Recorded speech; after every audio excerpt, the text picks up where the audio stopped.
Anybody having any question in the multidisciplinary nature of gender studies? इसके बाद हम आगे मूव करते हैं ऑटोनॉमी वर्सेस इंटीग्रेशन डिबेट।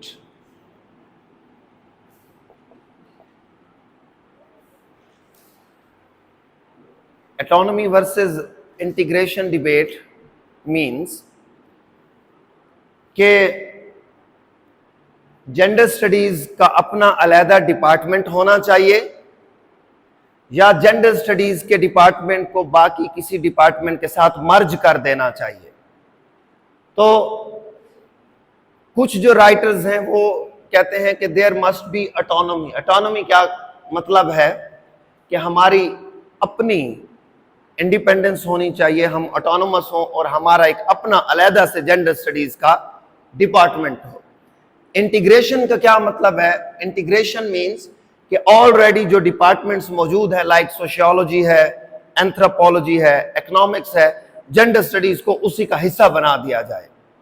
तो इसको कहा जाता है autonomy versus integration debate. And ये कब स्टार्ट होती है? This debate started in 1982 in USA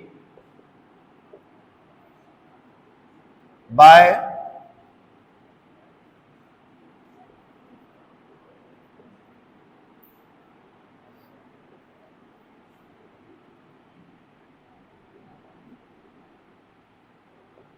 National Women Association।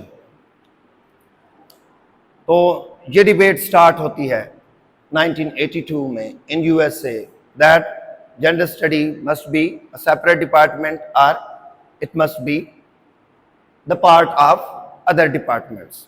वैसे जेंडर स्टडीज को सोशियोलॉजी की ब्रांच कहा जाता है, keep this thing in mind. तो बहुत सारे जो फेमिनिस्ट थे और राइटर्स थे वो ये कहते थे कि इसको सोशियोलॉजी डिपार्टमेंट का हिस्सा बना देना चाहिए। ऑटोनॉमी के लोग कहते थे कि नहीं, जेंडर स्टडीज का अपना डिपार्टमेंट होना चाहिए। So both had arguments. तो सबसे पहले हम देखते हैं कि ऑटोनॉमी के जो लोग थे वो कौन से आर्गुमेंट्स के ऊपर बात करते थे। जो ऑटोनॉमी पे बिलीव करने वाले राइटर्स थे या फिलोसफर या थ्योरिस्ट थे, दे वर of the opinion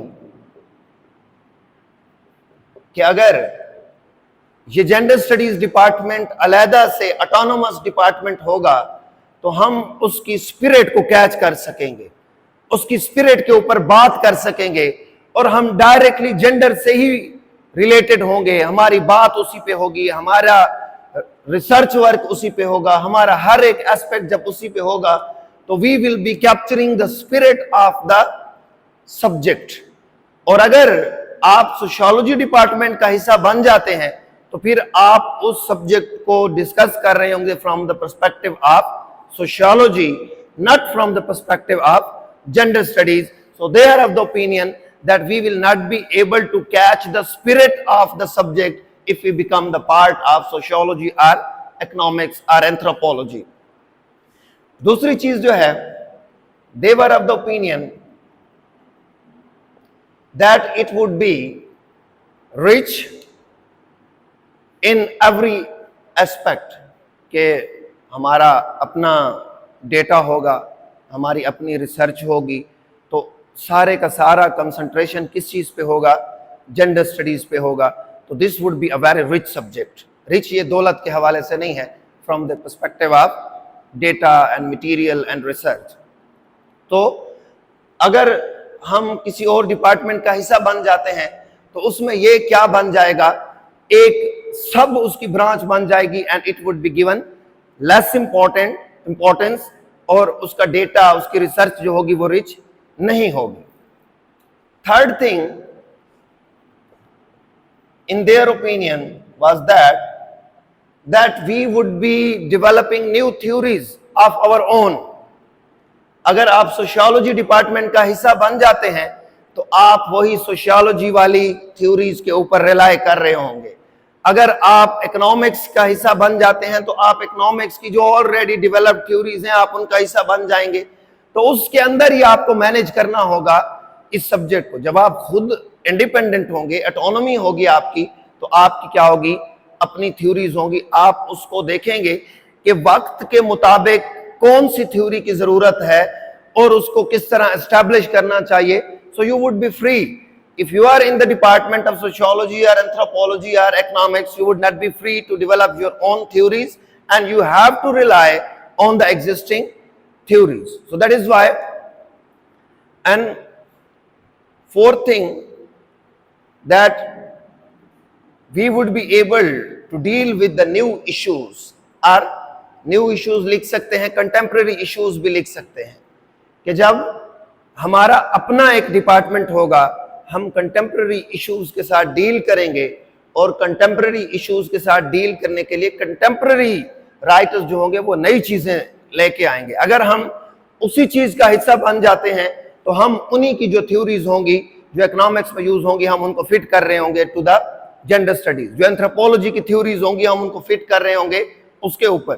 so in this way we will be able to address the issues in a then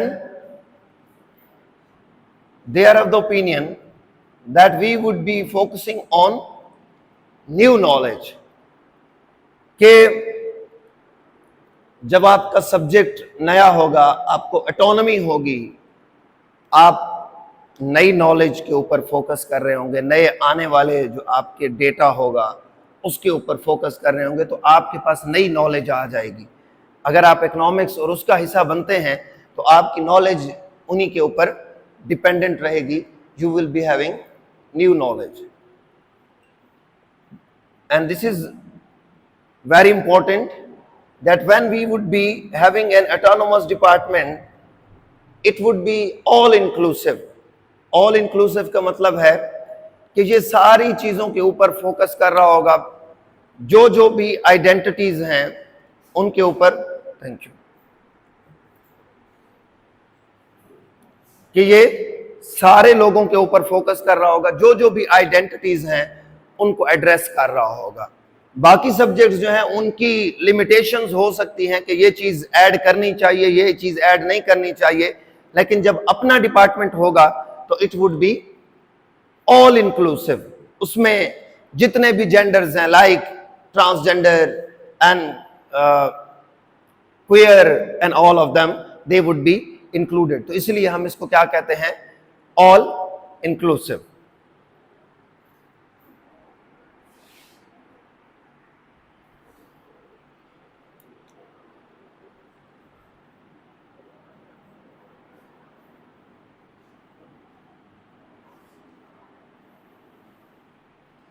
Moreover, they are of the opinion that there will be no constraints.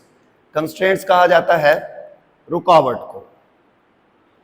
तो जब आप किसी और subject का हिस्सा बनते हैं तो आपको वो सब्जेक्ट कुछ हद तक क्या कर देता है, महदूद कर देता है, आपको लिमिट कर देता है। तो आप कंस्ट्रेंट्स में आ जाते हैं और आप रियल इश्यूज को, कंटेम्प्रेरी प्रॉब्लम्स को एड्रेस नहीं कर सकते। तो जब आपका अपना डिपार्टमेंट होगा, there will be no constraints, you would be free to focus on any issue that is contemporary, or you would be looking at the past events that happened in the history। तो आप सारी चीजों के ऊपर focus कर सकते हैं। And then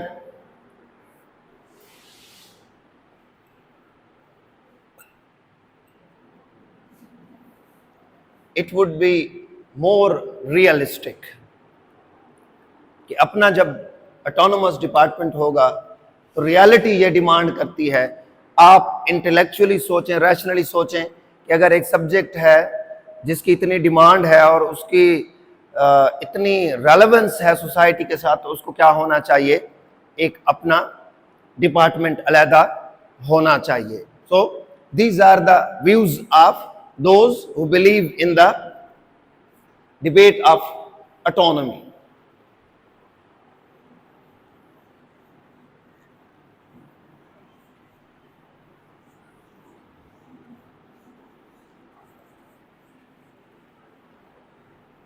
अब इंटीग्रेशन वाले क्या कहते हैं,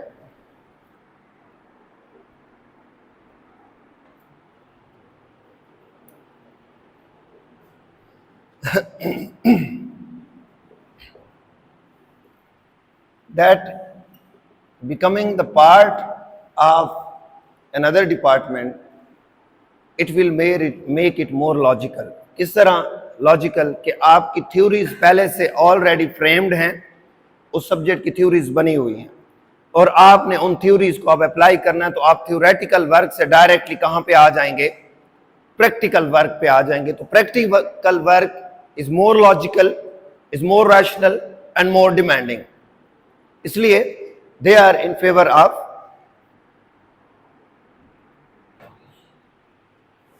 यस इंटीग्रेशन। इसी तरह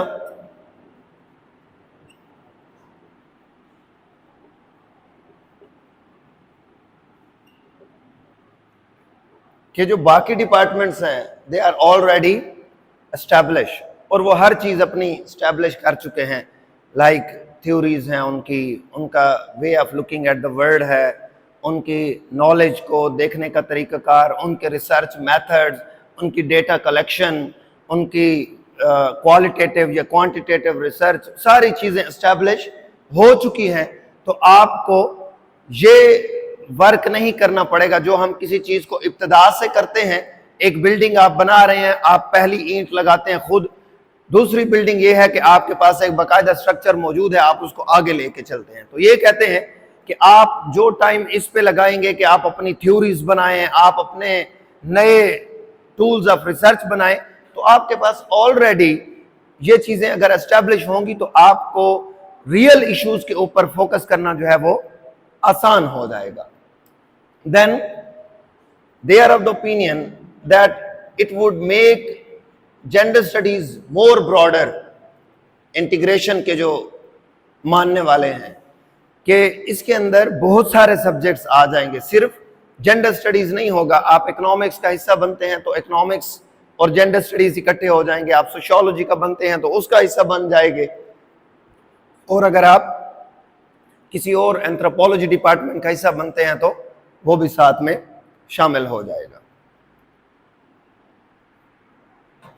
बाकी जो हमने ऑटोनॉमी की कुछ कैरेक्टरिस्टिक्स लिखी हैं, उसके अपोजिट वाली कैरेक्टरिस्टिक्स आप इसमें ऐड कर सकते हैं इंटीग्रेशन के अंदर।